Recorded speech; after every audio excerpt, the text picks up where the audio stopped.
Hello, everybody. Good afternoon, ma'am. How are you?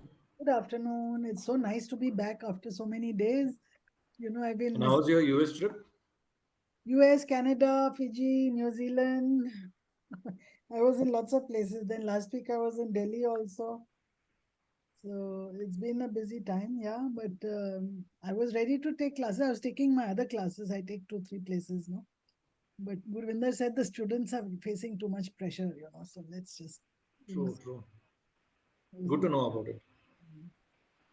So good, I was on conferencing and holiday both at the same time. So how many people attending nowadays out of for the whole batch?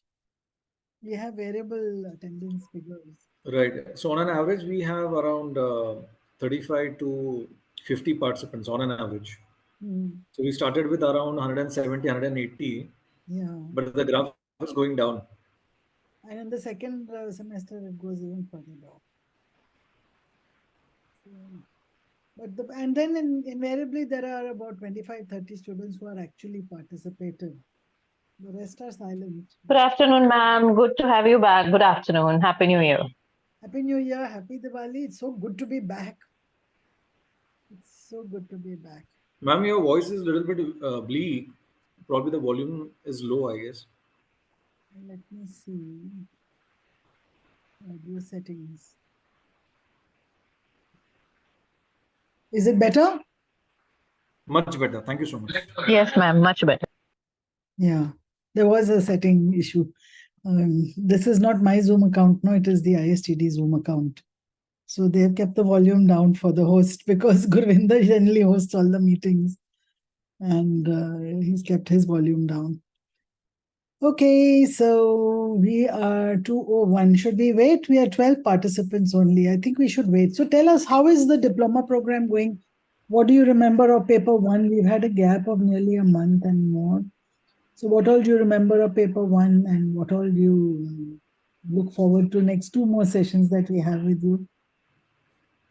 So at least with regards to me, I do remember the Porter case analysis, the mighty thing that we discussed about it.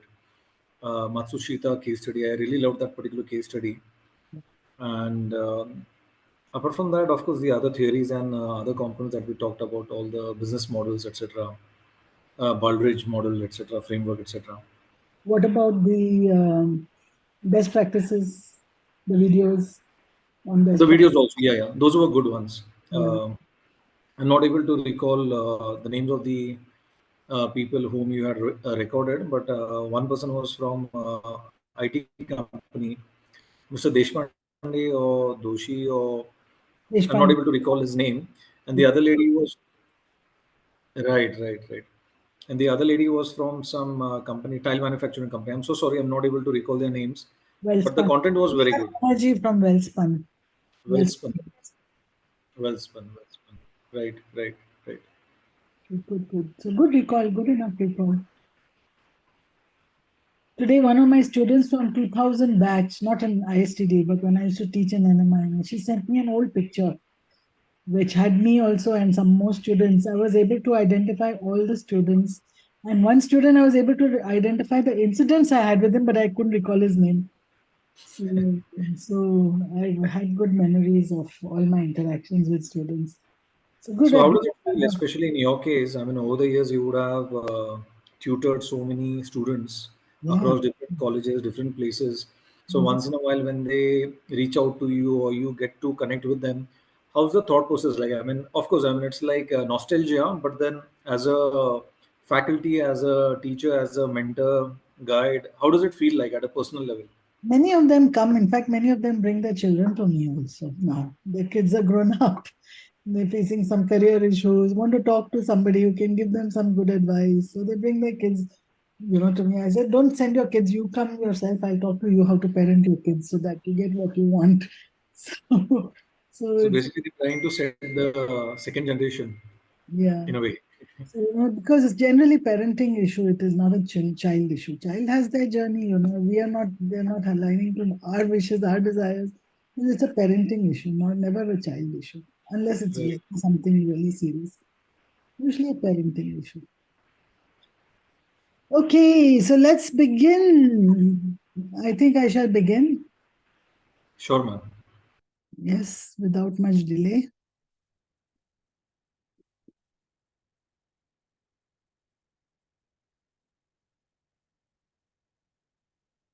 This is our 8th session. Oh, sorry, 9th session. There's only one more left after this. So session 9. And then we'll have one more session, which is supposed to be kind of revision, but I do a lot of wrap up over there. So if there are any questions you may have of a revision class or anything that you're facing, then you can always address it to me directly as well. So let's move for the day and see where we are. And I am also trying this morning, since morning I opened my materials and I'm trying to recall the thread of all the conversations that we had, because I've lost the thread, the connection, because we've had almost a 6 weeks gap. And so I do remember first module, second module, my interactions with this class specifically. We begin with just making a case for HR managers to have a say in business strategy, and how it's vital and important for businesses to understand that. That is the role of HR in business strategy. And like we said, there may be many people who simply feel that in my company, we have got no strategy in HR. In my company, we don't even know what business strategy. In my company, there's no business strategy only. I do believe no organization can survive without a strategy, whether it's a formal process or whether it's a formal written down plan which everybody agrees to and follows, or is simply a vision in the mind of the owner, promoter, founder, CEO, or if it's just unwritten vision also, or is just a means of day-to-day navigating through all the obstacles, hurdles, problems, competitiveness, external environment, government policy decisions. There has to be some strategy.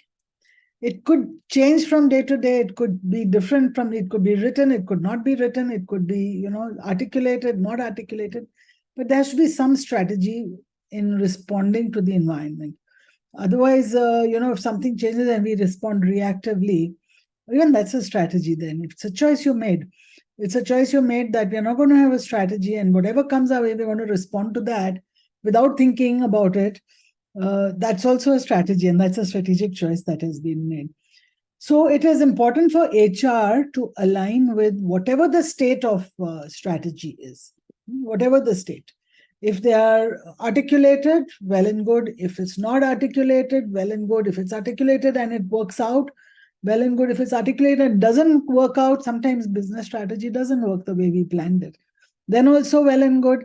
If it is day-to-day navigating change, well and good. If it's just a simple reactive stand to the world around you, also then. In all cases, HR has to partner with whatever the strategy of business is. So that was the first module and second module that we did. And in the second module, we talked about introduction to business strategy, which is just what is strategy, what is strategic thinking, how do we move towards more strategic outlook. Then we said strategy is basically an awareness. If I'm not aware of what's happening in the world outside and not aware of what's happening in the world inside, then whatever I'm doing is very random. And it will not get anywhere. So if I'm aligning myself to changes in the world outside and inside, analyzing the external environment and the internal environment, and trying to match a suitable response to the world outside, that was what module 3 was about. So we had lots of models that we studied in this module. And then module 4 was about, now having said all this analysis, there's so many different strategic choices and strategic options that HR needs to adopt in alignment with business strategy. So if a company is, for example, going for a blue ocean strategy, how do we adapt? If a company is going for low cost optimizing strategy, then how do we adapt? If a company is going for premium segment marketing, how do we adapt? So whatever is the strategic choice of the company, even if the strategic choice is not to have a strategy, then what kind of response does HR give to that? So that's how we concluded module 4. trying to understand various business strategic scenarios and appropriate HR response to that. In module 5, we talked about building the training and OD strategy. We understood what is organization development, because everything that we do by way of training actually contributes to the organization's development and the organization moving in a particular direction. Whether it is skills or whether it's competencies or whether it's vision, values, whatever we do by way of training and development moves the organization from one point to another. And how do we make a strategy so that the movement that we create as a result of training and development efforts can be also strategic in their nature and can maximize the outcomes. So building training and OD strategy, module 5 was about that. So we've come a full circle in terms of knowing, understanding the universe of HR and business strategy. And today and next session, we will be focusing on evaluating what we have done so far. Because every good manager, whether HR or otherwise, is compelled to assess and look at where they are and how we have done. Are we on track? Are we not on track? And then make a change if required. If we do not assess how far we've come, what's the impact of our work and what's the impact of what we've done, then we are just floating around and drifting around, trying to do stuff, but without getting anywhere. So today we are going to be talking about HR and training scorecards. So are there any thoughts at this point about anything in the past that we have done? If you have any thoughts, let me know.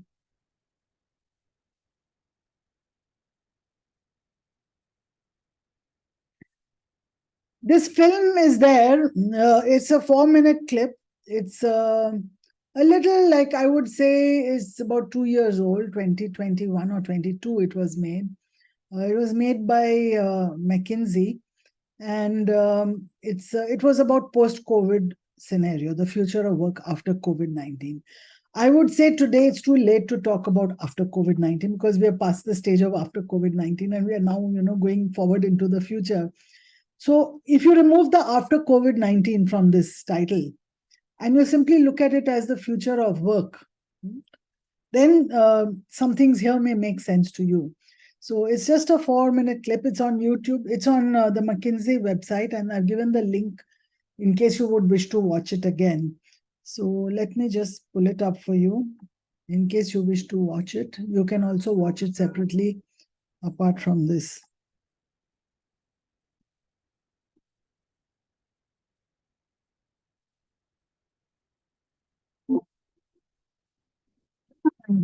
Has reshaped the world in ways that will endure long after the pandemic ends. Remote work is here to stay.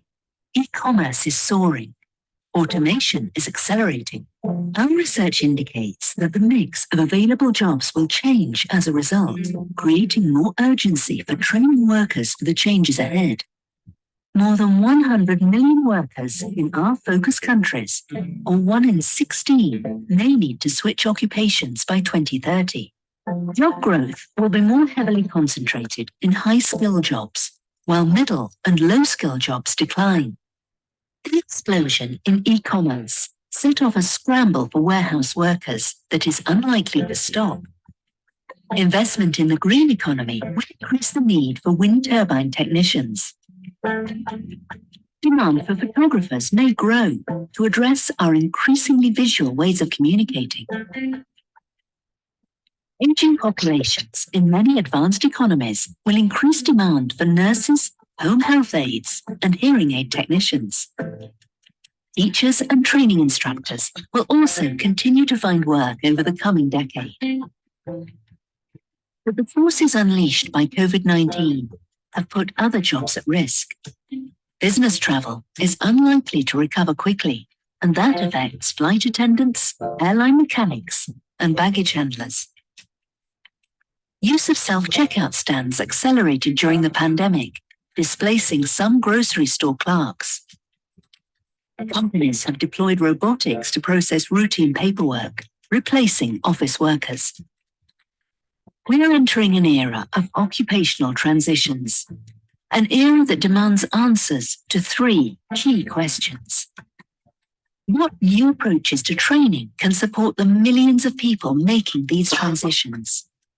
To protect the social fabric, what benefits, such as sick leave and unemployment insurance, are needed for all workers, including gig workers? Can business and government leaders come together to create solutions, not only for navigating the pandemic, but for navigating the post-pandemic world of work?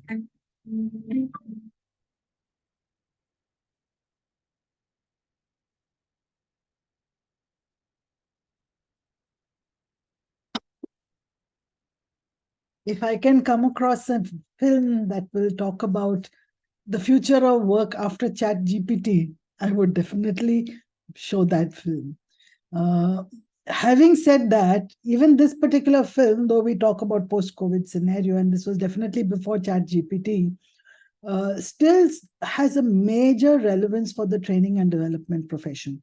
So if you look at the kind of jobs that are disappearing after COVID, and particularly after ChatGPT, lots of jobs are disappearing, including tech jobs, the ones that write code and things. Now the AI is going to be writing code as well. So the kind of jobs that are disappearing, people still there, as many people as there were before on the planet. In fact, more increasingly, numbers of more people. Today we have young generation of Alpha Gen. I talk about Gen Z, which is young generation, people who are already in the workforce.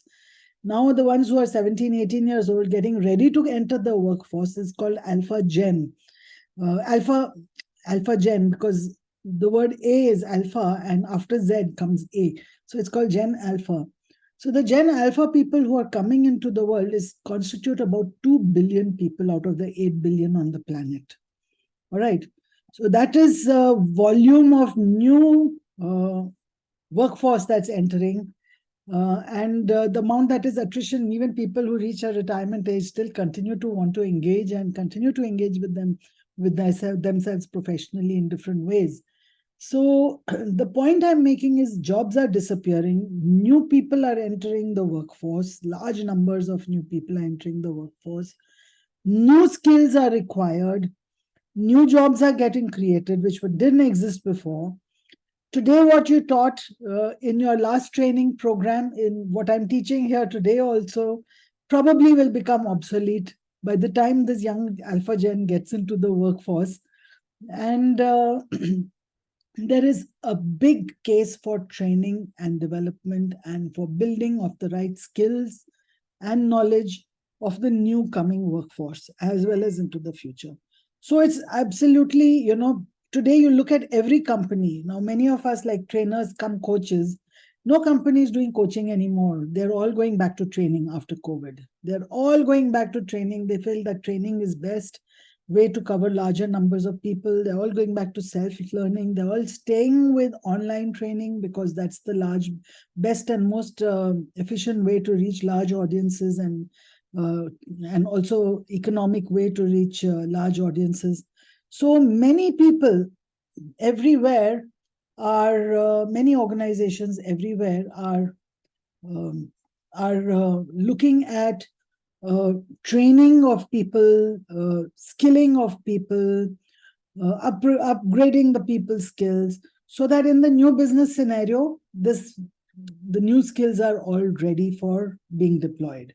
So again, I'm saying all the more reason for each one of us as training professionals to feel very good about it, because the pie is enlarging. The training and development pie is enlarging. It's becoming bigger and bigger. And there is a place for all of us, and there's a place for each one of us who's a trainer in our own way, in our own journeys as a trainer. So the future of training is excellent. And in this one, I would like to see, coming from McKinsey, a nice film that says the future of work after ChatGPT or after generative AI, because I know that ChatGPT is not the only generative AI. There's Bard and there's BERT and there's so many others who are also there. Each one of these AI engines is trained on a different set of data. So if you go across, you will find many interesting aspects of these different platforms. So today we are going to look at all this thing going into the future. Everybody knows the story of the rabbit and the tortoise. Everybody knows. There's nobody who doesn't know the story. Okay, there was this rabbit and there was a tortoise, and the rabbit is a fast runner, and the rabbit was running but fell asleep, and the tortoise overtook and won the race. So, any idea why? Any idea? Anyone knows why did the rabbit fall asleep? Today's rabbits don't sleep. Huh? Maybe, I mean, on a lighter note, the author who came up with that particular story, they wanted to show slow and steady wins the race, while somebody who is good at whatever he or she does, but if they have that element of overconfidence or they feel that they can still always Surprise. see ahead This is without taking television into which will consideration before how the time. market around is moving around, not being cognizant of the environment, I guess that's where the flaw lies. So I feel that's the conclusion. But I guess, ma'am, in the last 15 years or 20 years, there have been multiple versions of that particular story in terms of some people came up and they created that management concept. So I have my version. I have my version, and nobody else has this version because I've never written it down. And it changes every time I narrate it. So, has anybody ever seen a rabbit running? Has everybody ever Yes. seen a rabbit that's running? I'm talking reality now. In reality, yeah, it Really, hops. It hops. It hops. It hops Hop very fast. actually. It hops No, very. it actually hops in, we can say, like, let's say 3 steps, 4 steps, and then it ponders down and then again it jumps that way. I mean, it keeps hopping that way. Why does it do that? Maybe the amount of energy and force that is taken to lift the entire body and jump from one place to another, that could be the case. Like the way I'm giving a parallel analogy, cheetah is considered to be the fastest animal, but again, that is for very few seconds. After a while, it pants a lot. Can I Something. just save little time? A cheetah has very good eyesight. A rabbit is myopic. Rabbit does not have good eyesight. He can only see 5 feet. Rabbit can only see 5 feet into the distance. So when it's running, it can only see the destination of 5 feet. Okay, so it runs and it stops. And it stops to take stock of the situation. And then it runs again for 5 feet and stops and takes stock and then defines which way he has to go and then stops and starts again. So the problem with the rabbit and the tortoise race was that he stopped and fell asleep. He didn't do anything after that. But in reality, rabbits do run fast, but they run very fast, but they stop and they take stock of the situation. Now you put a cheetah behind the rabbit, he's going to run very fast blindly because it's a question of saving his life and saving his skills. So you have two kinds of rabbits now. One where there's a cheetah behind you and you're running so fast that you have no idea where you're going. You could be falling off a cliff. You could be banging into a wall. You could be going into the face of another cheetah. So, but you know that there's a cheetah behind you and you got to run, just got to run. But in reality, the rabbit only runs 5 feet and not beyond 5 feet because he's myopic, not like the cheetah, which has excellent eyesight, far superior eyesight than you and I do. So the point is that, like the rabbit, you have the choice of running blindly. If there's a cheetah behind you, there's COVID. COVID happened. COVID was a cheetah and it's running, and you got no choice but to run. Do whatever it takes to run. You have to survive. Or you have a choice. You run and you stop and you take stock of the situation, and then make a plan to run again. Stop. Make a stock of the situation, and you run again. You stop. Take stock of the situation. So you keep measuring and assessing the impact of your training, like the rabbit. So we run in the training and development field, we run very fast. We've got a training calendar, very busy annual calendar. We've got to execute. End of the year, we stop and we take stock. How did we do? What did we evaluate? What's the impact? What does Kirkpatrick model tell us? What is the ROI on training? So many things. So it's important that stop is very important. If we don't stop, then we'll be simply reacting to the environment and we will not assess the impact of what we've done.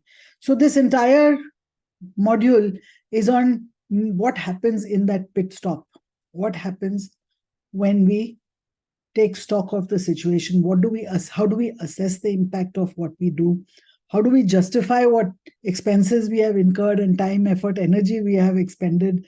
How do we evaluate that? Is this learning and development input getting us closer to the goals that we wanted to go? So today we are going to be talking about something called a business scorecard. It's like when you are playing cricket match, you have a scorecard. Everyone knows what's a scorecard in cricket. It tells you who's batting, who's winning, and who's how many runs and what's the run rate. There's a small scorecard, and there's much more data that you can also have. In unlimited amount of statistics you can generate. So same way with business, there's lots of data that comes, lots and lots and lots of data that comes into the management's what we call MIS, Management Information System. And what is the scorecard that we look at that are the vitals that tell us where we are headed for? There's something called a balanced scorecard, which is a methodology developed by Kaplan and David Norton.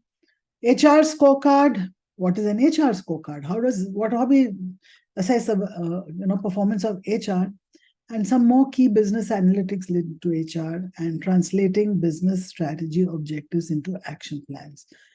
In the next session, which is our last revision session, we will be dealing with the rest of these topics. That's why I've kind of scratched them out. So this is the objectives of these two sessions here, able to apply broad concepts of business strategy, etc. To develop individual action plans at the HR operational level, to apply the learnings of balanced scorecard to HR concepts, to be able to integrate business strategy goals into HR operational level deliverables, and appreciate the importance of metrics and analytics to HR and apply concepts for decision making. So this is the purpose of our session. And I hope by the end of today and tomorrow, next Sunday, we will be achieving these objectives. There's one major funda, and that is that which can be measured can be managed, and that which can be managed can be controlled and improved. This is my corollary to Peter Drucker. So Peter Drucker says, if you can't measure it, you can't manage it. You don't know what's happening. Only intuitively you know. So like I have a watch over here that tells me I've done my 10,000 steps today. And I like to measure it. But after a point, wearing it for 3 years, 4 years, I say, I don't need to measure it. I know where I'm going. I've got a good gut feel. Today I've done approximately so many steps. And then I look at my watch and say, yeah, it's done that many steps without having to keep on referring to it. So same way, if you can measure it, you can manage it. If you can't measure it, you can't manage it. If you can measure it, you can control and improve it. If you can't measure it, you cannot control it, you cannot improve it. That is the power of the right brain, of the left brain, sorry. That's the power of the left brain. The left brain is what manages, controls, improves, and solves problems. So Peter Drucker is partially right, but there's a corollary to that. So what is a business scorecard? In the 80s and 90s, we used to have what was called a management information system. It was manually compiled. It used to be manually compiled. I remember I used to be a HR officer, personnel officer, it used to be called in those days. I used to be personnel officer in a company called Shriram Fibers. For 7-8 years, I was there. And at the end of every month, by the 25th of the month, I would get, and it would come by mail, you know, in those days, mail was very reliable. By 25th of the month, I would get the MIS from all the units and the factories. And my job was to look at that and compile an MIS report by the first of the month, which my boss would look at. So that would give us a lot of data. And it was done manually. It was printed and it was typed. It was not even printed. It was typed on a manual computer. I had a secretary who would do that part. And then I would check it. And then there would be one more typing. And the third typing would be final and it would go. And there would be, you know, one original plus 3 carbon copies made. That's why you said a CC. 3 carbon copies used to be made. So the original would go to my boss. One would go into the file and one would be for my reference and one would go to someone else. I don't know. I don't even remember. But that is what an MIS was, Management Information System. Later on, it got digitized. We had Excel spreadsheets and we had emails, and it would come by way of emails.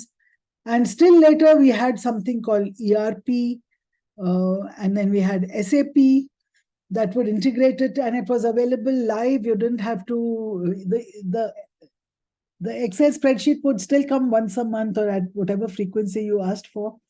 But the when we had SAP, SAP that came in, it was live. Your scorecard was live, and you could just open your computer and the vitals for the day would be available to you. So that's how the evolution has happened. And today it is now even mobile enabled. So a lot of people have HR apps, and through the mobile, you can get every morning, you can log into that app and see if I'm a CHRO or if I'm a Chief Learning and Development Officer, or even if I'm not, on a real-time basis.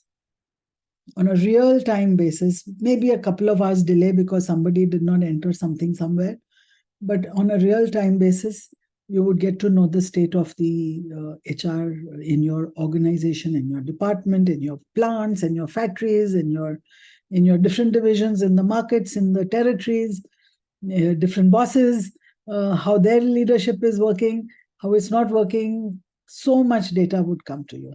So that's where we arrived at today. It helps in tracking, monitoring key performance areas. Why do we need to do that? We need to do that so that we know that all the people who are working in this organization are moving in a common direction, getting the organization from point A to point B, which is where it needs to go. So it monitors the key performance areas. And today, if you see, the HR manager is flooded with too much information. It's too much. Even in those days when it was manual, we still had the management information system was something like 20 pages from each of the units that would come. So 20 pages of information would come. How many people joined? How many people left? What was the exit interviews like? What are the recruitments in the pipeline? What stages they are in? Who are the new joinees? Who are the old retirees? What training was conducted? What IR issues came up? So many things. It was 15 to 20 pages long, full scap sheets. And from each of the units, it would come and we would compile one. There's still much more information. So what we do is we create a dashboard. We create a dashboard, which is just giving me the stuff that is important, all the information that is important and that matters and that I need to know. And if there is in the rest of the information, there's any parameter that's gone out of tolerance limits, then it should be also reported. So those things get highlighted in a red or a green or a blue color, whatever you set it up for. So the business dashboard, it's an information talent management tool that tracks, analyzes, displays key data points, not all data points, but key data points to monitor the health of a business or any department or any process. So the dashboard is a summary. Every company has their own business dashboard, which is customized. One CEO will say, I want my dashboard to represent A, B, C, D, these aspects. And tomorrow his term is over, a new CEO comes, he'll say, no, I want to change the dashboard. I want these data for me. This is important in my decision making. So every company, every manager has the data that they're looking for and their own ways of looking at the data. So it has to be customized to the company and to the manager and to the person who's using that data. And HR also has their own dashboard. HR also has, and you go to a CHRO's room, generally in many good organizations, you will find there is something that is written down. And sometimes, it's too difficult to see it on the computer or on the mobile. So there's a whiteboard and you keep entering in the whiteboard this morning. How did we do? What are the vitals for the morning? It's like your daily business vitals. So dashboards can be operational, analytical, financial, inventory, strategic sales, social media, call center, marketing, weather, anything. It could even be the weather. Many industries are weather dependent, agri-based industries, many industries are weather dependent. So the dashboards are available to display on mobile phones also. And now many organizations are applying artificial intelligence and developing the algorithm to monitor and correct situations. In another class that I take, the artificial intelligence is Yeah, you use in your Anirban, you use in your organization to track learner activity and share to HR. Yes, mostly, yeah. Yes. So different people have different requirement for the dashboard. So you have to customize your requirement as per your needs. Now, the point I'm making is that AI is now developing algorithms, and particularly, not in HR, it's coming. When I was traveling last month, I was in California. One of my own classmates from XLRI, he's used to be HR guy, but for the last 35 years, he's working in artificial intelligence. And he was with Sun Microsystem, then retired, but didn't want to lead a retired life. So he started up something that is creating HR applications in AI applications in HR. So he's created a tool for performance management, which is based on artificial intelligence, which helps you align goals, which helps you to see if these goals will meet those outcomes that we are wanting to see. And if the summary of all these goals is equal to the summary of the outcome that we want, and then how do we tweak them? What is right with them? What is wrong with them? Are they smart enough goals? Are they not? So the AI tool is going to throw up all this. So there are, as we speak, Indian companies, of course, this guy is American company right in the heart of Silicon Valley. And I learned so much about his tools. So there are, and they're looking at India as a market because India has quite evolved HR practices compared to many other European countries and many American companies too. So the future direction is an application of artificial intelligence that will create algorithms that will monitor and autocorrect situations sometimes. Sometimes autocorrect, but sometimes human intervention will be required to correct them.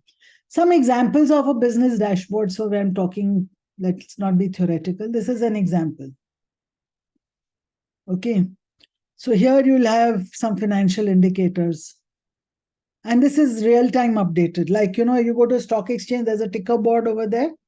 And the ticker tape keeps running and giving you the up-to-date figures on what the stock market is, how it's going, different shares. So here also, this will be updated on a live. Of course, I've only got a graphic here. Then there will be some more figures here. This is a business dashboard. There's one here also, which is a little animated in the corner. If you see a typical business scorecard, this one has got many screens. This one has many screens. So this particular one has what is a retail barometer like, where are we selling? What are we selling? It's also got the weather. It's got the weather report and the weather effects. Is the weather giving us more income or less income? It must be for the company more important. There's an option to even chat. There's an option to even chat, and conversions by campaign, conversions by key phrase, retail barometers. So you'll get real-time data.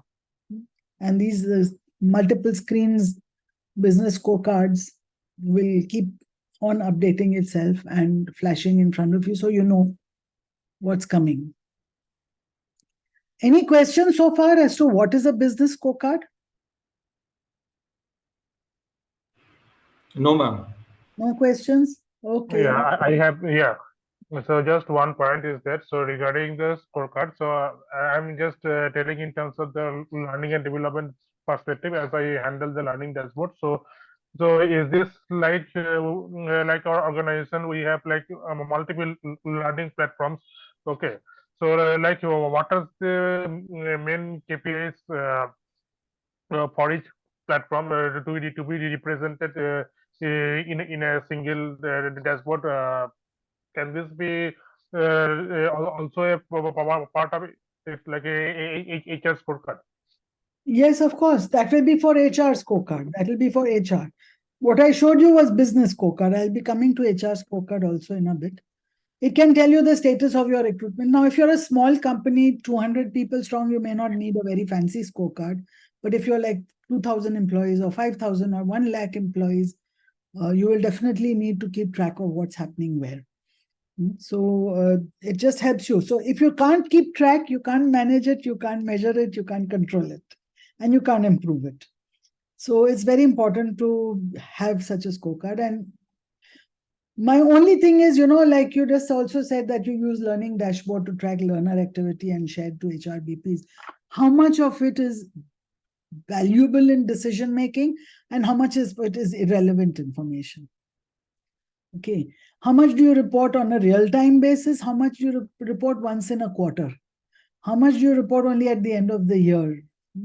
So all those are important criteria so that even your dashboard is strategic. It's not like something, everything, everywhere, all the time.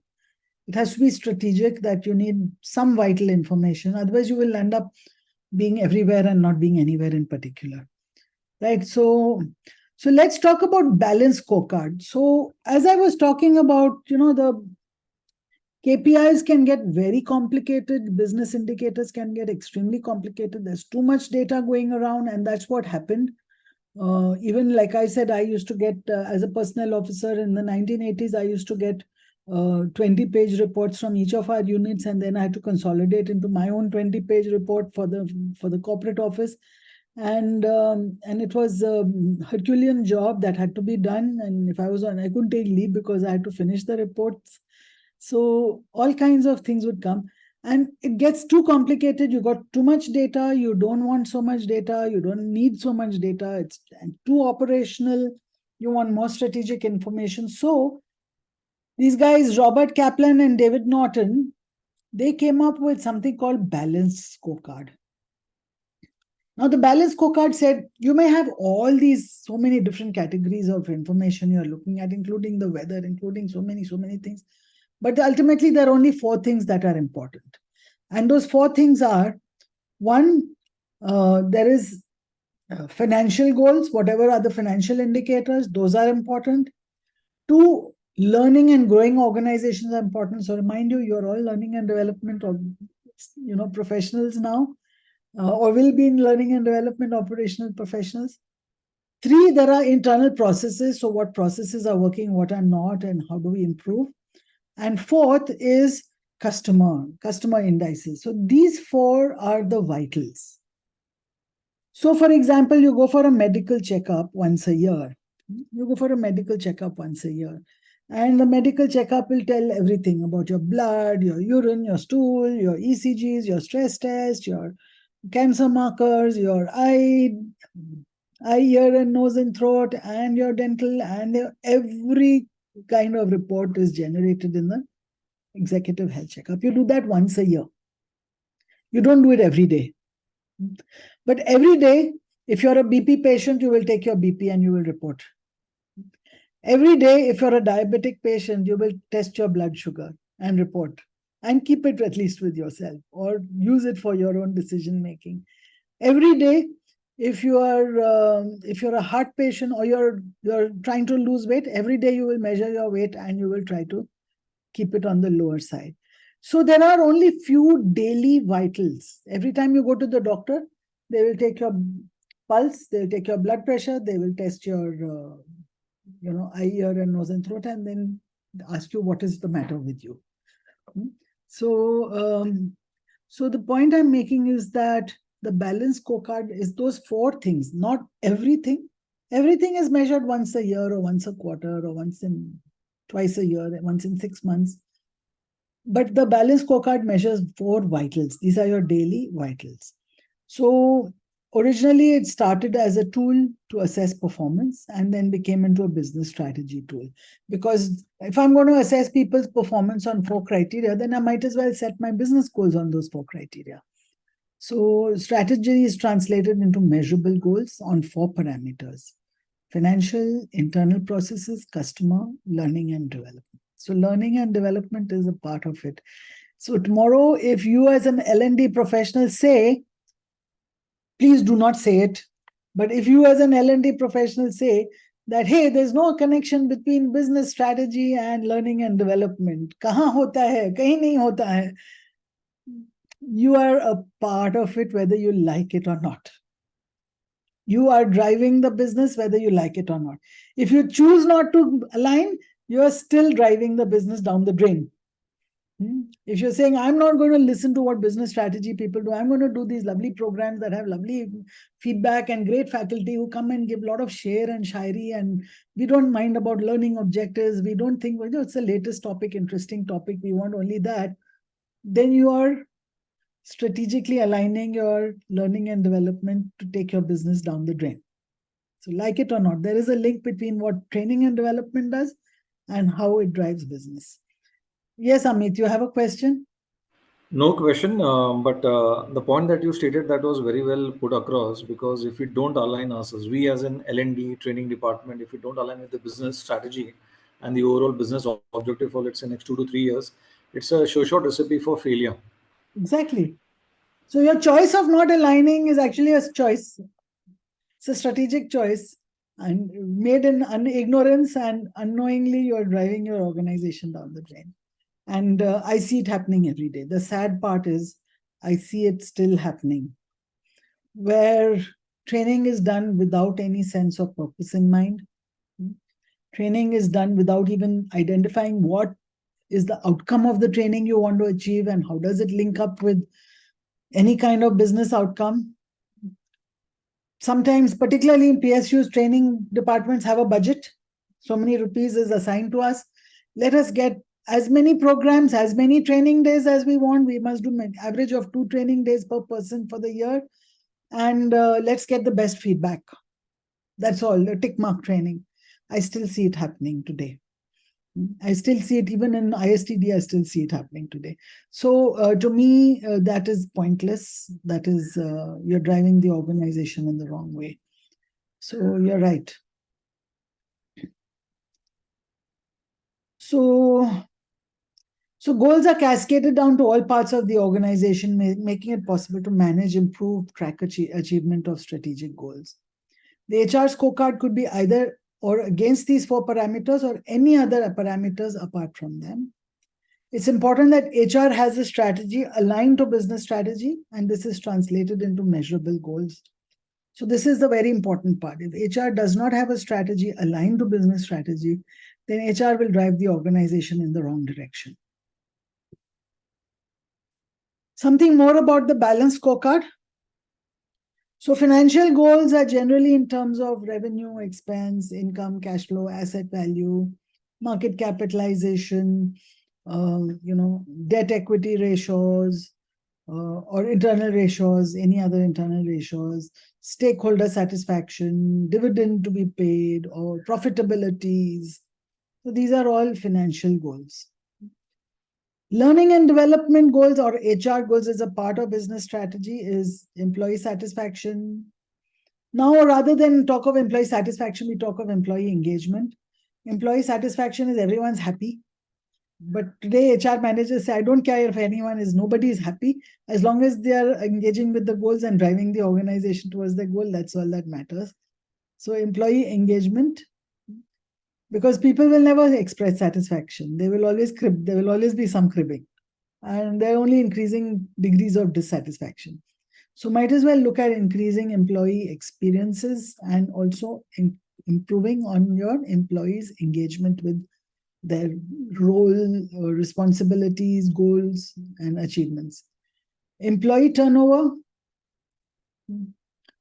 attrition rates. So this is becoming more and more critical. One organization, where next week I'm doing a training program, their attrition rates are as much as 36%.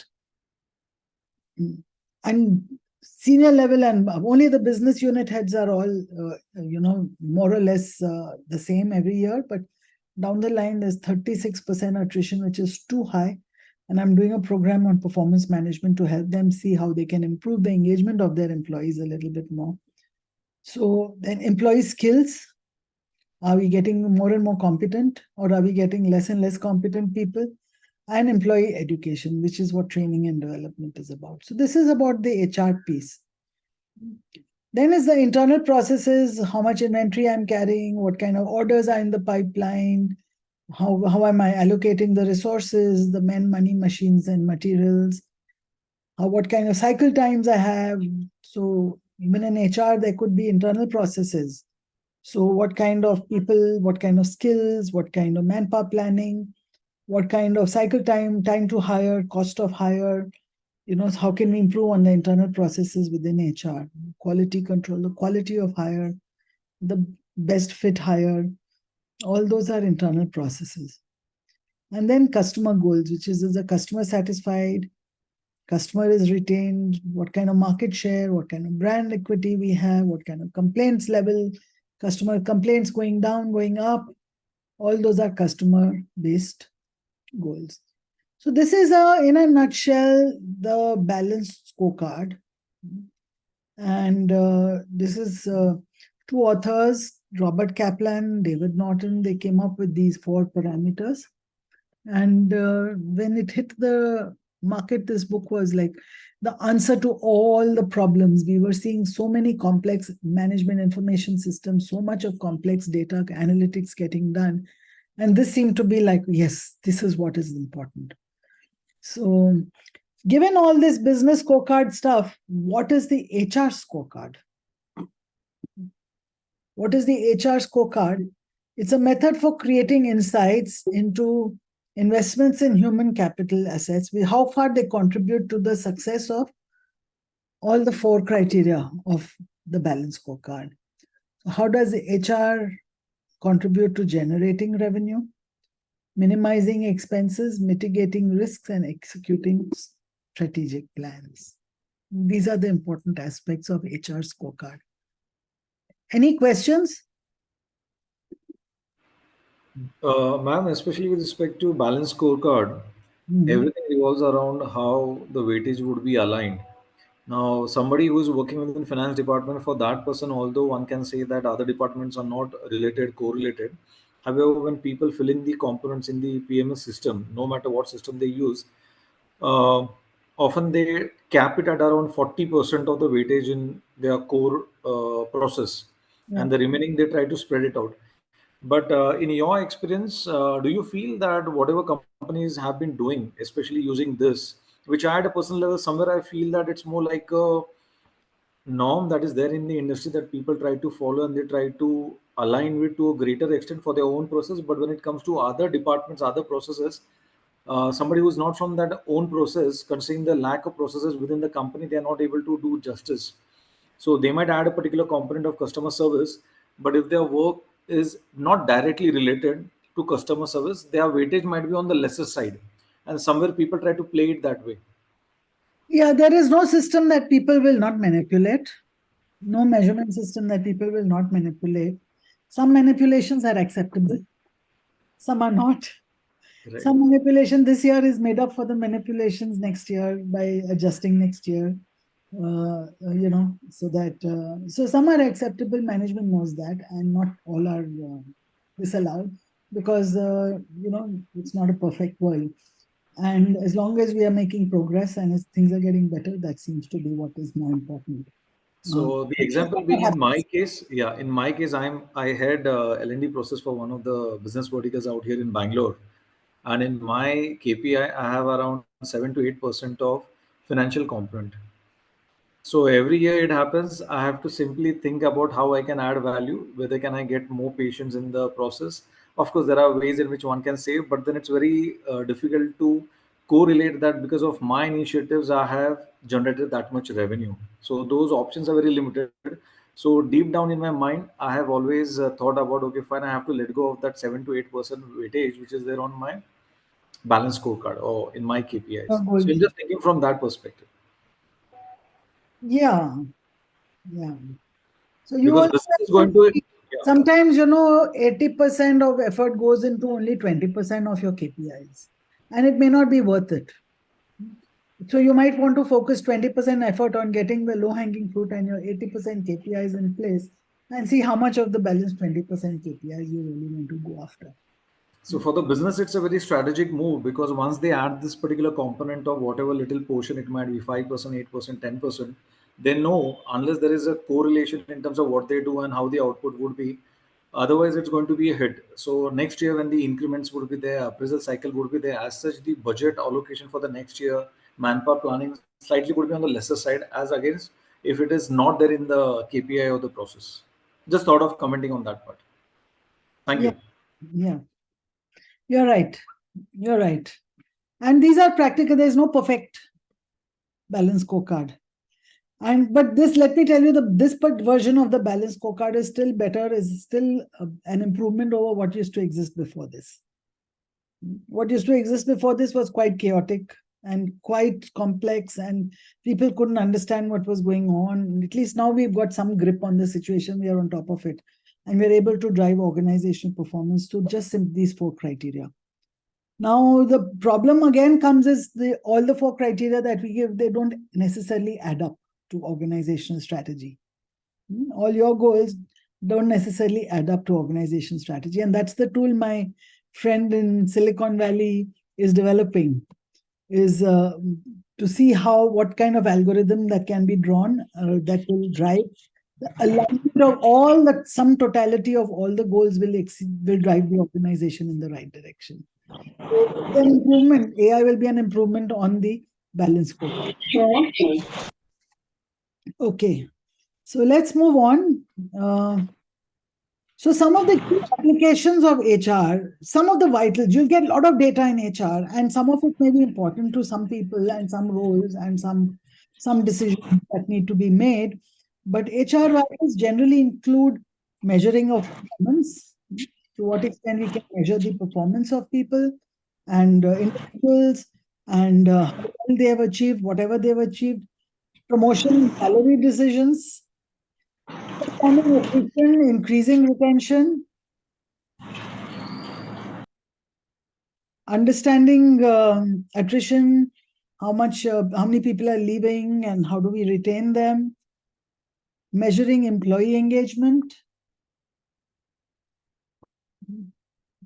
to what extent nowadays you do the Gallup surveys to understand employee engagement and so many other aspects, measuring employee development and learning outcomes, and also tracking processes like talent acquisition. So how much time to hire, how much is the cost per hire, what kind of channels of hiring are we using more, which seem to be more efficient, how many people apply to us and how many offers we make, how many join, out of those. So those are all metrics that are, able to track, and they're important for decision making. Some more measures on the HR scorecard. What is the revenue per employee? So I'm a 100 crore company, but I have 500 employees, or I'm a 100 crore company and I have 5,000 employees, or I'm a 100 crore company and I have 50,000 employees.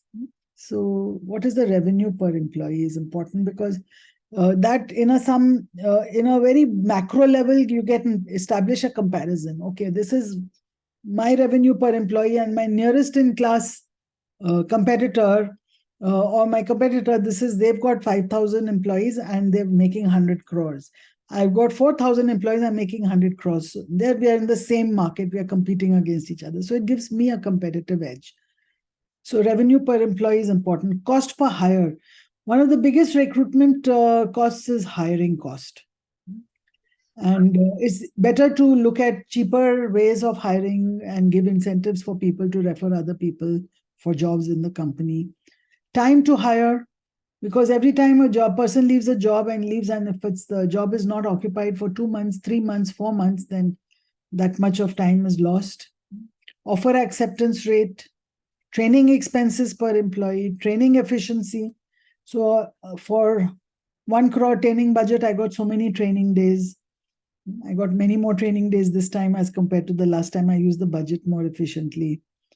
So training efficiencies, turnover and attrition, absenteeism, human capital risk, cost benefit analysis. So these are all. So this is a typical, some more employee happiness. So related to learning and development, these are 3 criteria. Related to retention, these are 4 criteria. Related to recruitment, related to revenue, related to generic. Anyone has any questions on any of these, we can explain. Take a minute to assimilate. Ma'am, I don't have any question, but considering your experience, expertise, and the things that you have seen in the industry, parallel industry, are there any portals or some of the well-known, let's say, surveys or websites that one can use so as to apply some of these things like happiness index? Now that's one of the common thing that people keep talking about. Some companies do employee satisfaction survey. So any, like we also have this one, great Great, places to work, great great place. places to work.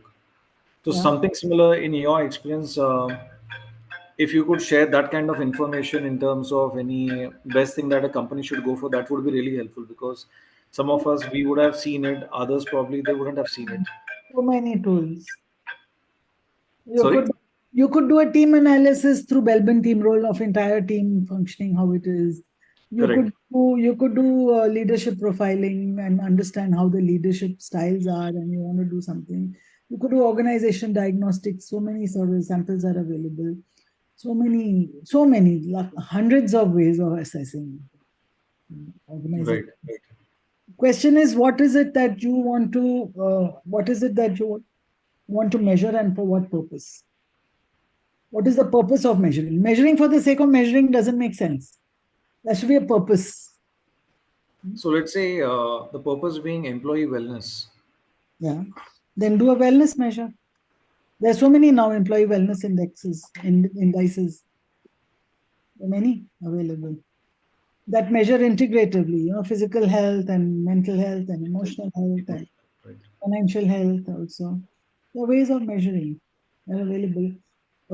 Although wellness tends to be very multi-pronged kind of methodology. Thank you so much. That answers my question. Thank you. You just have to know why you want to do what you want to do. How is it tie in with your HR strategy, and how does that tie in with business strategy? And what do you want to achieve out of it? And then look around for the right kind of methodology which you would adopt. Right? So some steps to creating an HR scorecard. So first we create an HR strategy. What is my business strategy? We want to be a low-cost service provider. Okay, that's my business strategy. Then out of that, what is my HR strategy map? I want to get maximum talent for minimum cost. I want to be the low-end payer. I want to have people who are cost conscious. I want to raise the cost consciousness in this company. I want to improve the productivity of employees in this country, in this company. So what is my HR strategy coming from the business strategy? Then we identify, okay, HR deliverables. So last year when we measured employee cost savings or employee productivity, we arrived at this number. Now we want to improve that by so much percent. We want to improve productivity of employees by so much percent. So then you identify what the HR deliverables are. And then we create policies, processes, practices that support that goal of ours. And then we align the HR system. So all our processes, we want to reduce cost of hiring people. We've faced huge budget overruns in cost of hiring people. So we want to improve the cost per hire. So let's align our system processes. Let's look at hiring as the cheapest source of hiring, and let's look at maximizing that. And then how do we create efficiencies in the processes? So these are some of the ways in which we create HR scorecard. So some other analytics linked to HR, big data, business intelligence, HR analytics. There's lots to be said.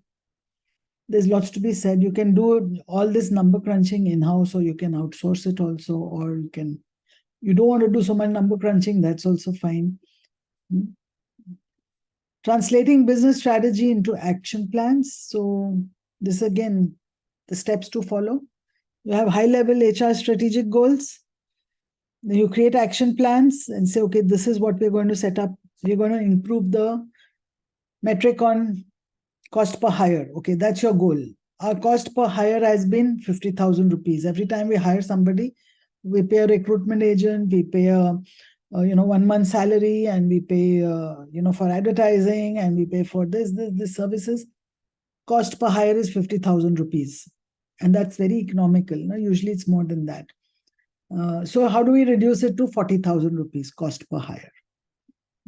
Okay, so we will look at advertising on monster.com is cheaper. And at least the lower levels, we will look at higher, bulk generation of applications and not necessarily per position. We will look at, so you decide your action plans, whatever your action plan may be. Then you assign clear responsibility. This is the talent acquisition head, and this is the recruitment head, this is the finance head, this is the blah, blah, blah. These are the stakeholders in the environment who need people, manpower. You align the responsibilities. So line manager who needs a new hire has to inform you at least 3 months in advance, because you can get him someone very much faster than 3 months, but it requires extra cost. So he needs to get an approval if he wants a replacement of a job less than 3 months. So you assign clear responsibilities, hire a strong team, set your priorities, and continue to communicate. I want to reduce cost of hire. I want to reduce cost of hire. We are not going to hire here. We are not going to hire from there. We are going to hire cheaper than this. And then we assess our progress. So this is how we translate business strategy and objectives into action plans. Now, the artificial intelligence tools that we are creating in Silicon Valley with my friend, is going to do a lot of this part. It's going to do a lot of this part. It's going to make clear responsibilities for different places. It's going to be able to keep communicating continuously, and it's going to assess your progress. So a lot of these tasks are done in the background through artificial intelligence, and then they're optimized for better management and improvement. So we already did this best practice interview, so I'm going to skip it. We did it last week. Any questions? Are there any questions so far? We seem to have finished. No questions, ma'am. Okay.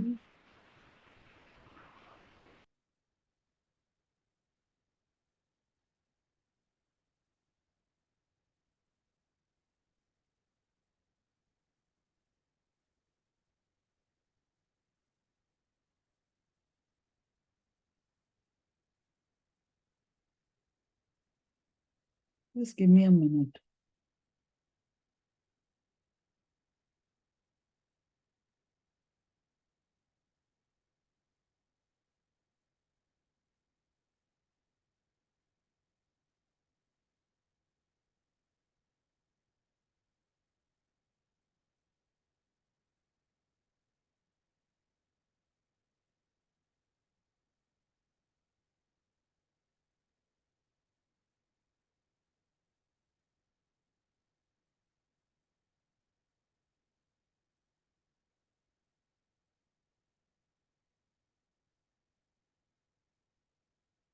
Did I show you the best practice interview with a lady called Sati Aichdara from GEP Capital? No, ma'am. No? So I want to show you this little interview that I did, and it's there in your course material also, this case study. All that she has shared with us is there in the case study. So just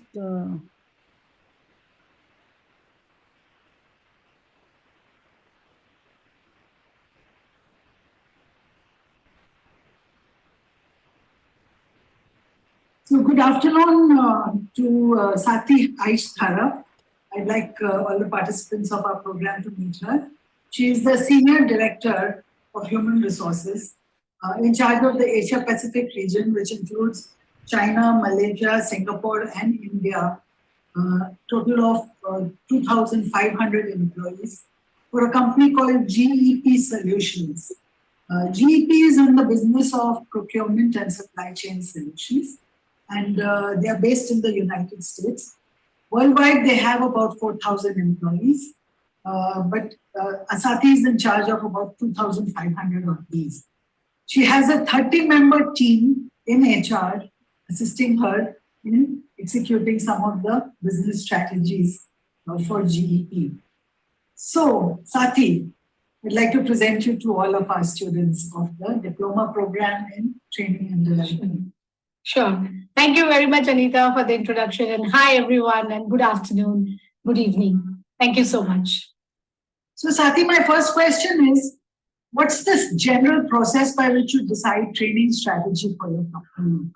And how do you ensure that these activities in learning and development are aligned with the organizational direction? Yes. So Aneeta, as I said, GEP is in the procurement niche domain of procurement and supply chain. And, this is not a training that is available outside. So for us, the first thing is they hire the right kind of skills, the talent and the knowledge workers or the knowledge from the external, especially we look at campuses a lot. So bring in this talent. We have an internal launchpad program, which is very specific to the procurement domain. The students go through 3 to 5 weeks kind of knowledge, the domain learning skills or the domain skills and expertise, and they get certified on that. This is aligned to the business because once they complete the certification or they go through their, this domain knowledge, they are absolutely readily available to interact with clients because they have the skills or the niche knowledge in the domains in the space of procurement. So that's how we align our learning strategy to the business strategy. So a lot is focused on building the right knowledge and skill. Absolutely. Functional skill and functional knowledge about the yes that you have. Absolutely, because that is what, as consultants or at strategic sourcing talent, this is what they bring to the clients. Okay, so could you tell us some of the business strategy scenarios faced by your organization in the last few Typically. And what did you do to adjust your learning development and HR strategy to fit into that direction? Sure. Especially, I'll talk about it a little in the COVID situation. Given the COVID situation and the global economy, there was a lot of focus by a lot of large organizations, and which are some of them are clients of ours for many, many years, was about getting, the costs. Of course, one is the cost, and of course, in some of the organizations, unfortunately, there was also some retrenchment where they had to let people go. The whole owners then came back to our organization where we helped them with opportunity assessment, help with coming up with solutions, and helping them drive, profitability and growth. So during that time for us, this, given the immense knowledge that we come up from the procurement space, it was how do we drive those results? How do we ensure that we bring up or we help them drive, their business and help them bringing in their costs down? So one was that was a business strategy. That was a business, challenge that we were faced with. Unfortunately, we were lucky that we have seen in year-on-year growth, even during the COVID times. The firm grew because there were a lot of clients of ours who needed assistance from us and help from us. What we did is, from the training perspective, one challenge was, of course, how do we quickly ensure that, members who are joining us from campus, especially in this scenario, COVID scenario, where we couldn't meet them on a face-to-face, but they joined us virtually, and we had to, the entire Launchpad program, which used to happen in classrooms, at an offsite had to be transformed overnight into a digital program. So we had leaders from, our co-founders, our, sourcing leaders, our consultants, senior directors and vice presidents all over the world who came together to deliver these sessions to this group of 100+ campus that we hired. So the entire, converting that entire, classroom program into a virtual digitized program was one challenge that HR, went through. We were partnered by business and we transformed that entire session into a virtual online program. And in fact, I'm happy to say that it was an extremely successful transformation. The students, you received very good feedback from the students on the campuses. They are quite thorough and comfortable delivering the results for their clients now. Wonderful. So that gives me a lot of understanding, and I'm quite sure the students also of this program will learn a lot about how at GEP Consultants you did a lot of training efforts and aligned to the business strategy. Yes. So, is there any other business scenario you might want to talk about, that it enabled you to adjust your training strategy to that particular business scenario? Yeah, the other one, of course, which I think a lot of us are going through right now, given that we are in the virtual situation where, classroom trainings cannot be conducted or you are not face-to-face with employees. the other, and of course, the whole line between work-life balance, I think, is is now gone. So you don't. All of us are, I think, going through this whole challenge where there is no specified work timings. You seem to be almost 24/7 at work. In this situation, what we did is, we broke down the learning programs. So one is we made them very self-learning. We launched a lot of self-learning programs. Some of them are instructor-led, and if they are able to align with the timing, they can log into those programs. But other than instructor-led, we also launched programs which are self-learning programs. There is a recorded session. The employees could go through those sessions, take an assessment for themselves, and get certified. We launched leadership programs, which are by external speakers, 2 hours. We made the program shorter. Instead of an 8-hour classroom training, we broke them into 2 hours. And they could be, over a period of 4 days or alternate weeks, so that employees get that time to go through the program, learn from it, internalize it, and attend the next session for the next 2 hours. So these are the bite-sized programs that we made available to employees. A lot of open sesame or open programs, skill builder programs, upskilling programs is something that we have come up with. Other is, of course, a lot of SMEs within the organizations also raised their hands to become trainers. So they did training modules. So that was another thing. Internal employees also took up this as a challenge. They came up with smaller modules where they recorded this session, and those sessions were available for employees, especially new joiners, to go through and learn from. So it seems that digitization is the way to go, even for learning and development.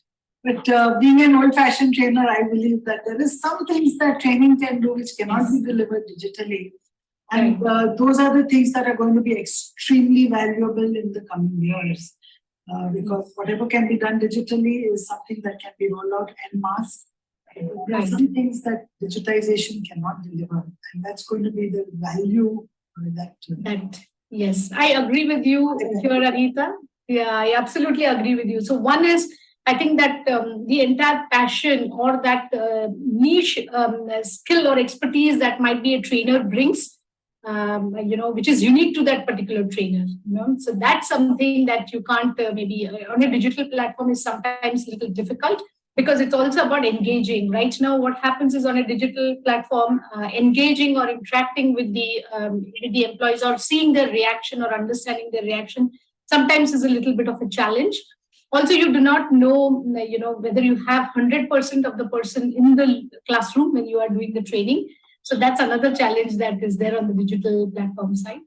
So these are a couple of challenges. So this recording is going to be beamed out to a group of people who are training managers or who want to become training managers. Any words you'd like to share with them? I would say that, especially I'm also from the old school of thoughts. So I personally enjoy my interaction and time with people in the classroom, because that gives me the energy. I think seeing the energy in the classroom gives me the energy. But I think I'm also learning how to, engage people on a digital platform. So finding newer ways of doing that, newer techniques of doing that. How do you engage employees when you are, maybe on a digital platform? So I think that will be one that I would suggest that all of us should, try and see, because digitization is going to be the way.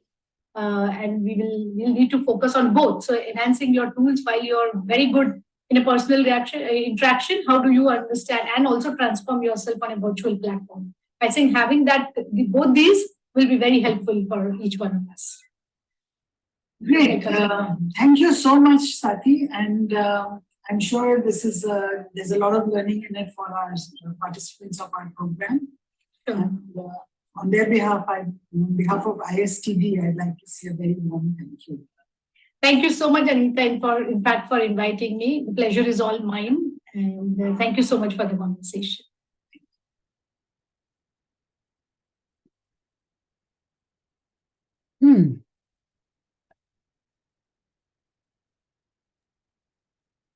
So here the business strategy scenario is, and this was not Dr. Deepak Deshpande, this was Sati Dharap. I will replace the slide before I send it out to you. I'll put her resume in there. So the purpose of this was that in her case, the particular skills and knowledge that she wants, providing logistics and supply chain procurement solutions to clients, is not a skill that's readily available. So they hire fresh talent, engineers, MBAs, or whatever, and then they do the year-long training in-house. That so that the skills that they want can be ready. So that's her solution as a training, learning and development department to provide skilled talent to the organization on a real-time basis. Yes, Bharat, you have a question? Yeah, ma'am. So it is not question, but there is a request because it is really good to have some insights from such a leader in your best practices interviews. However, the things and the challenges which I saw in majority of the video are which we already actually faced. So let's say I am working in an organization where 8,000 plus people are working, and during the pandemic, actually, where the people were laying off, we have acquired two big organizations like Novartis India and Walkart. So we also done all these kind of things such as developing some digital content, and so what I'm requesting is if we have some good insights from the current situation, that will really very valuable for us. From This what is, I know situation? it is great.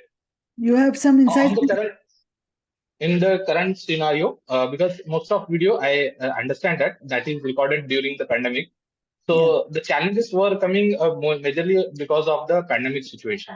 No, if you look at it, you take out the last question, which is on the pandemic. I'm asking first general questions on what kind of business scenario you face and how do you align True. your learning and development. If you look at what Deepak Deshpande was talking about, how his HR business process model is decentralized and all the businesses have an HR business partner who on a real time delivers the HR services there. If you look at the one that we did with Wellspun Group, Rashida Sultan Ali, not Rashida, Bidisha Banerjee, the one that we did with Wellspun Group, it was how about the Wellspun Group actually took a new initiative, a new business, which was B2C, which they didn't have experience in, and how they developed customer orientation in their staff so that a year. Yeah, from tiles to that, I But that's not remember. necessarily just because we mentioned COVID there, it doesn't mean that there's no learning in it for you. And that doesn't No, mean no, absolutely not. It is great only but because I'm listening showing is such a great leader. the reason I'm showing this is also because in your course material, these are also put there as case studies. The one question COVID came up because it was shot during the COVID period. If I didn't shoot it in the COVID period, the meaning would have been the same, the relevance would have been the same. No, true, man. It is all videos are actually great only. Listening is such a leaders are really good. I'm Exactly. just thinking that it is happened. No, if you are getting good things, we can expect greater and better. So if you have any good new case study or maybe best practice video, that will So be what really I good. would suggest you do is I have very good case practices. I have very good subject matter interviews. There is a YouTube link I will put out, which is a link to my YouTube channel, and there's whole range of subject matter interviews. So, for example, I've got one very nice interview with Mr. Arvind Agarwal, who is the retired as the group vice president of the RP Goenka group. Okay, I've got an interview with him. How, as a trainer, we are all trainers, you are trainers, I'm trainer, how we need to move to facilitating and coaching as also a way of delivering learning. And if you see that interview, if you want, I can show you in the next class, or if you want, I can show you even right now. It's an excellent subject matter interview. Only thing is, it doesn't necessarily tie up with this course material. So there is plenty of subject matter interviews available. And I do have plans to shoot a couple of more. I've already reached out to 2 CHROs who are in my client list also. But they have said, it's appraisal time. Last time I reached out to them in September, October for your program only. And they said it's appraisal time, so contact us in January. We will definitely shoot new interviews. So I will be shooting new interviews with them as well. Yeah. Great to hear that.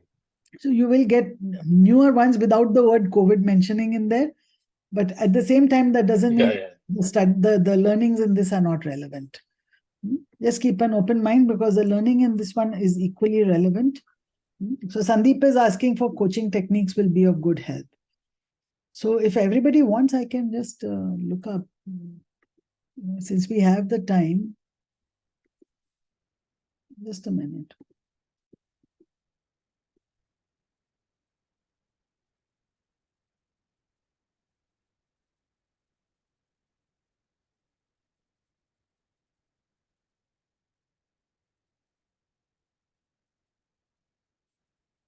Just 1 minute, give me a minute.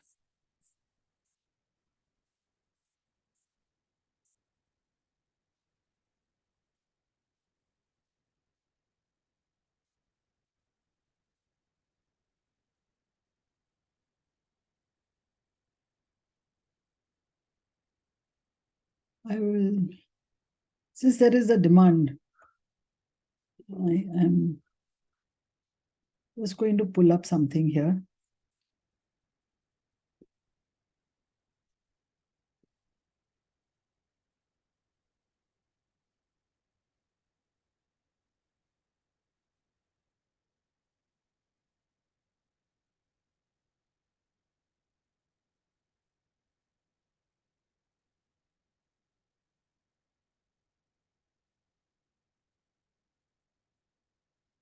Okay.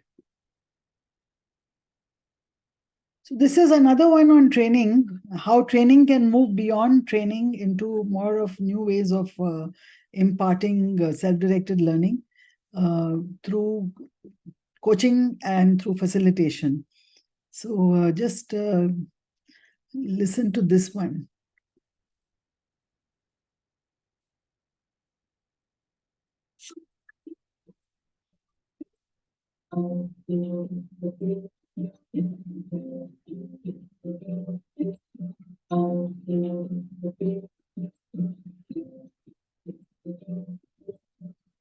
Very good day to everybody, and welcome to the ISTD session of on the trainer as a coach and a mentor.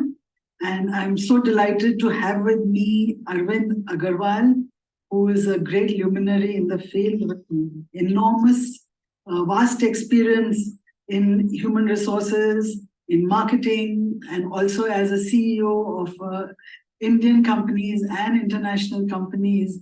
And will be putting his resume in my presentation, and you can always have a LinkedIn connect with him if you like after the program.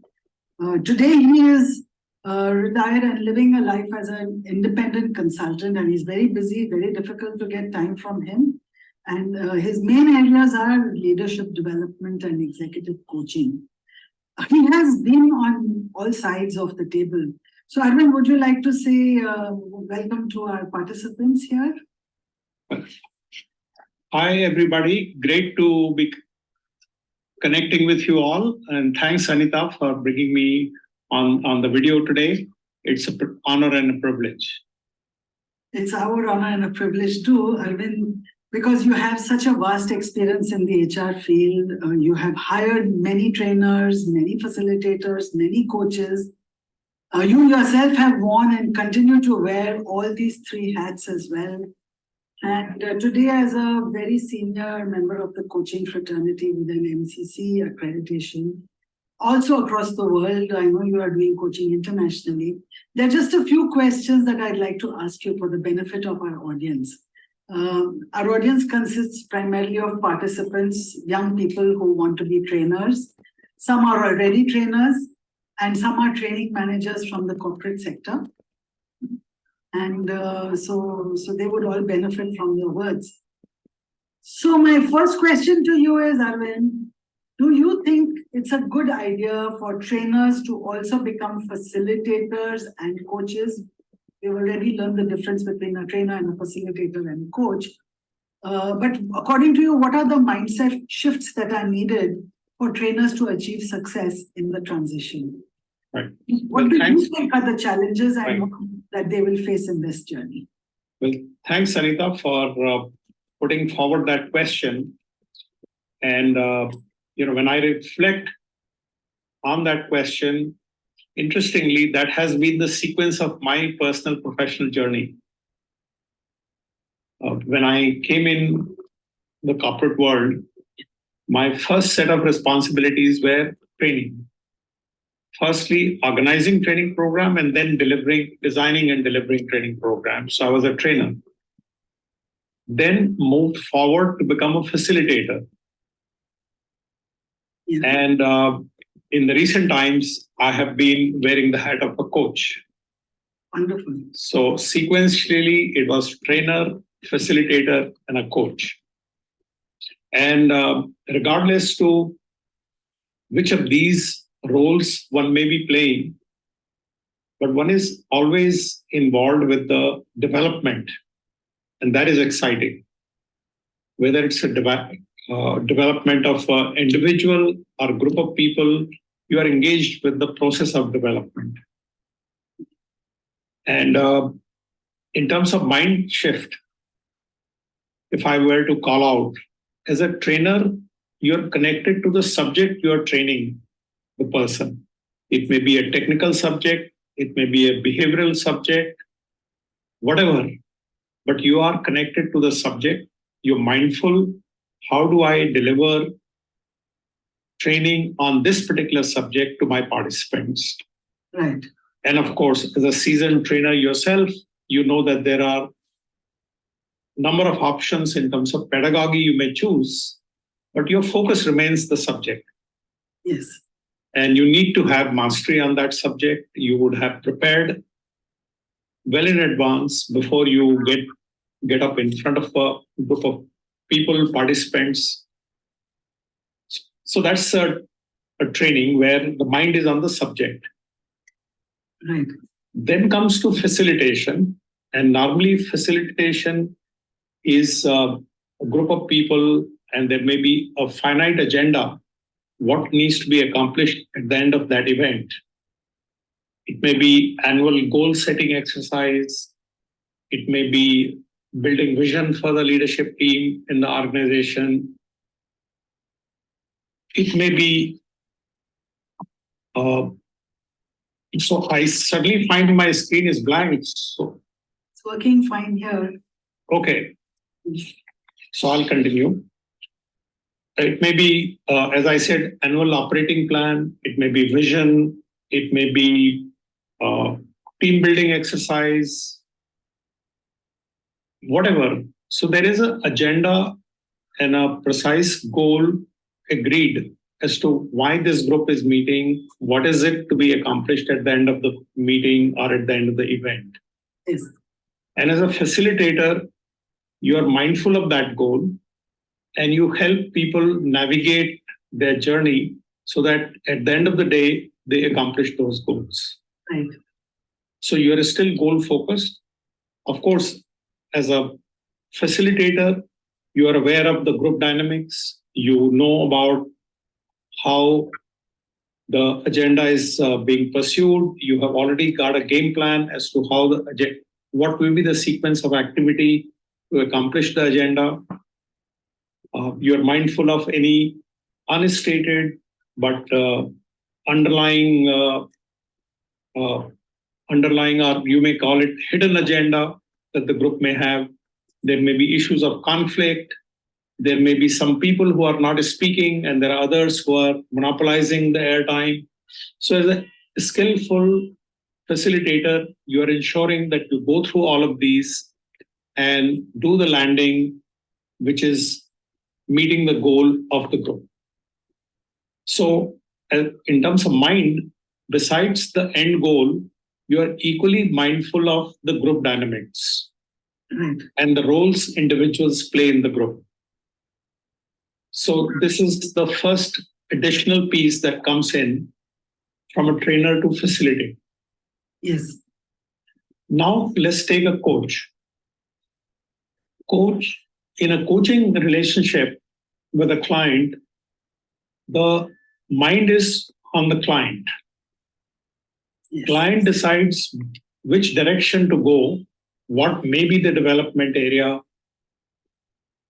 But coach is always in the here and now of a client. Yes. What are her or his underlying beliefs, which may be not stated, but it's there. These may be limiting beliefs.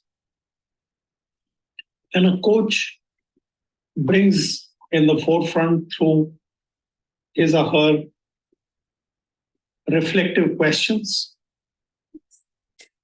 And the client ultimately finds an answer as to what she needs to do differently going forward to make the shift. So coach is very much focused on the individual which he or she is coaching. So if I were to summarize at a high level, a trainer is subject focused. Yes. Facilitator is focused on the group dynamics. Yes. And coach is focused on the individual who he or she is coaching. So those are the shifts that need to be made. Having said that, there is an overlap. A good trainer is equally mindful of the participant dynamics, the group chemistry, what will be the learning style which would be most appropriate for the participants. Yes. Likewise, the facilitator is equally mindful of the subject on which the facilitation is being done. So there is an overlap. Well, that brings me to my next question, because we do know that conceptually there are three different buckets, for being a trainer, facilitator, and coach.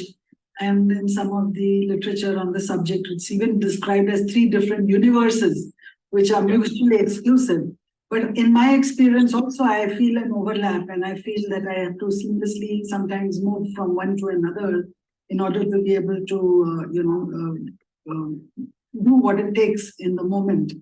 So practically, in your opinion, in your own practice, how difficult it is for a person to hold these three different roles of a trainer, a facilitator, and a coach, and engage differently with different client contexts.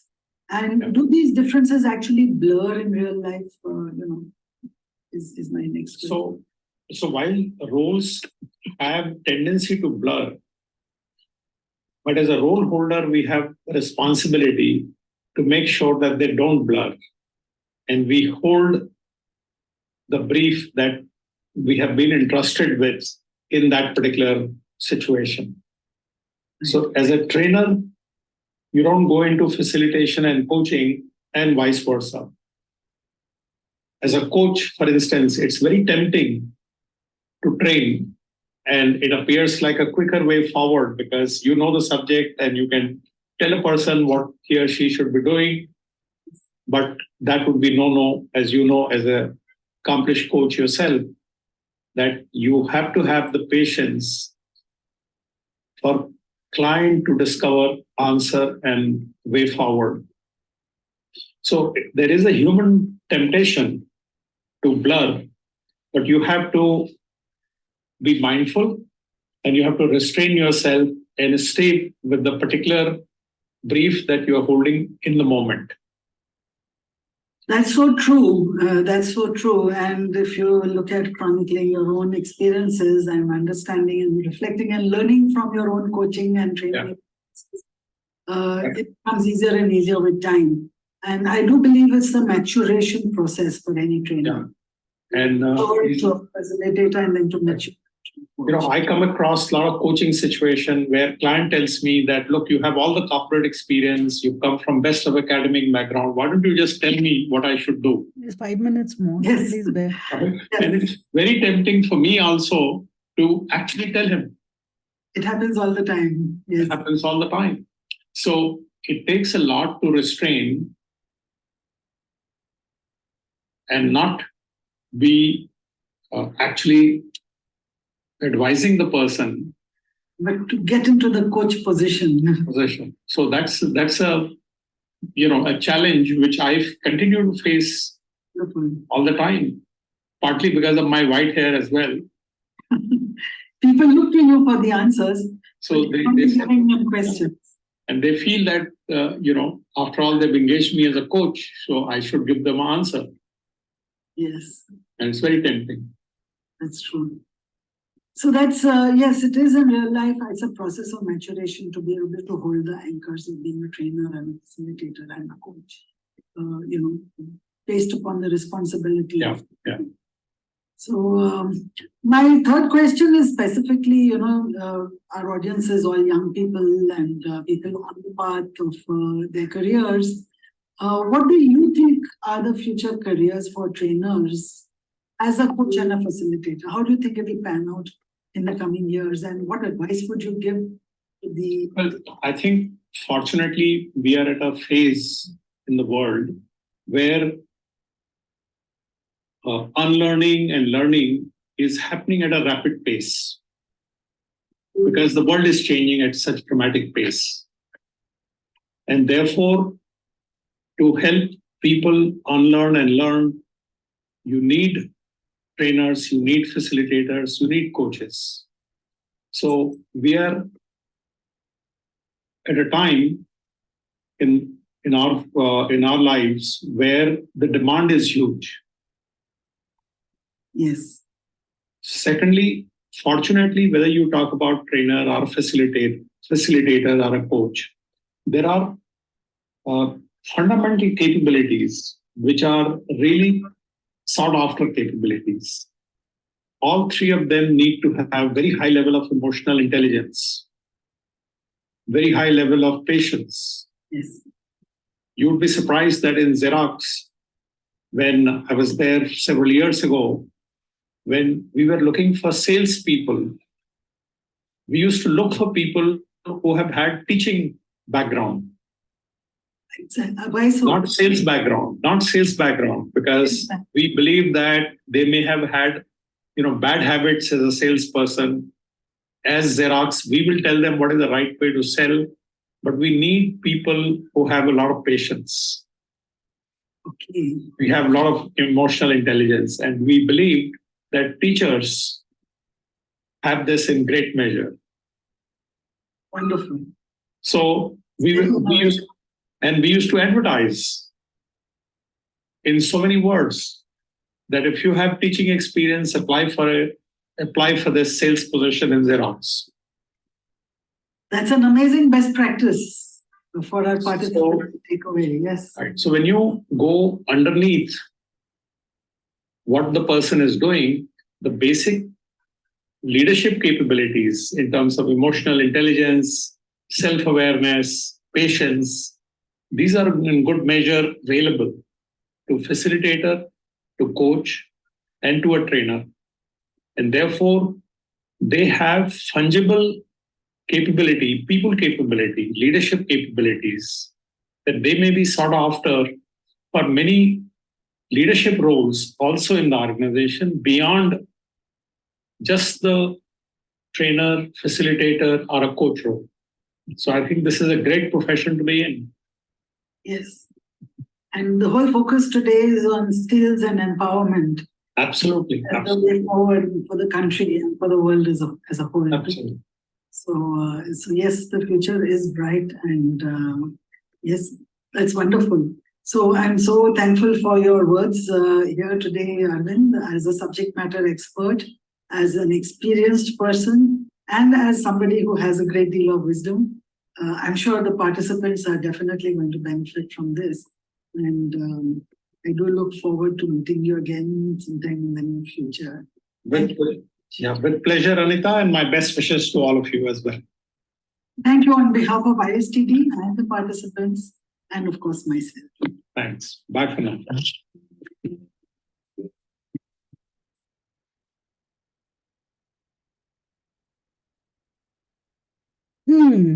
Okay, so that brings me to the end of our session today. I just don't want to process this because technically is not part of the course, but it was something that I think every trainer should know and every training manager should know about training, facilitation, and coaching, and the power of these tools in our hands to transform organizations in alignment with their purpose, intention, and strategy. Okay. Anybody wants to say anything? Otherwise, we sign off. I'm sorry we've overstepped a little bit on the time. It was a good, nice interview, madam. It gave us really good clarity and insight on the three aspects which you just mentioned: trainer, facilitator, and coach. So one of the best practice that he spoke about, that was very slightly different one, but a good perspective in terms of when they were hiring teachers and the rationale Xerox that he wala, na? gave. You're hiring So I really love capability. that. You're not hiring only person from, it gets very narrow when you look at, I want people who are selling only in the BFSI space, only in the insurance space, and only with so many, you're narrowing your options. And you don't realize that there are other people who can bring different skills and competencies on board, and how you can look at a person as a bundle of capabilities, not just an over specialized personality. So good. I will close it here, and let me just. I'm going to be sending out some handout here. I'm going to be sending out a handout, which is SHRM article on situation judgment test. Nowadays is not a time for multiple choice questions anymore. Today it's called SJTs. There's a situation and a scenario, and based on that, you have to give answers to different questions. No one answer is right. All answers could be right, but some answers are. There are only 3 questions, 3 scenarios. To come prepared with for a discussion in small groups, this little situation judgment test handout will be sent to you today itself. Okay, and references for your study, the same as the homework assignment, and a book called HR Scorecard by Dave Ulrich is another. Thank you so much. See you next week, hopefully. Thank you, ma'am. Thank you. Bye. Have a nice evening. Thank you, ma'am. Thank you, ma'am. Thank you so much, ma'am. Thank you, ma'am. Bye. Take care. Thank you. Bye-bye.